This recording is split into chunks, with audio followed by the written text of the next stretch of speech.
Rent agreement 11 महिन्यासाठीच का केलं जातं? का तर हे लिगली व्हॅलिड आहे.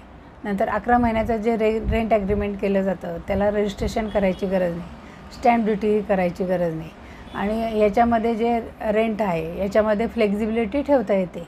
आता हे कसं करतात तर 100 रुपयाच्या स्टॅम्प पेपरवर मालक आणि भाडेकरू यांच्या सह्या घेतल्या आणि त्याच्या टर्म्स आणि कंडिशन्स लिहिल्या की आणि हे ते 11 महिन्याचं ॲग्रीमेंट झालं असं गृहीत धरलं येतं. आता समजा हेच रेंट ॲग्रीमेंट जास्त कालावधीसाठी करायचं असेल तर त्याचा प्रॉब्लेम काय आहे की ती जी प्रॉपर्टी तुम्ही जास्त कालावधीसाठी देता तर त्याच्यामध्ये जे भाडे येतं त्याच्या 1 ते 2% तुम्हाला स्टॅम्प ड्युटी भरावी लागते. तसेच रजिस्ट्रेशन जे आहे ते सब रजिस्ट्रारकडं करावं लागतं आणि ही जी स्टॅम्प ड्युटी आणि रजिस्ट्रेशन फी ही जास्त आहे. तर आता हे सगळ्याच भाडेकरू आणि मालकाला परवडेल असं नाही आहे. म्हणून हे लाँग टर्मचं जे रेंट ॲग्रीमेंट आहे ते करणं लोकं टाळतात.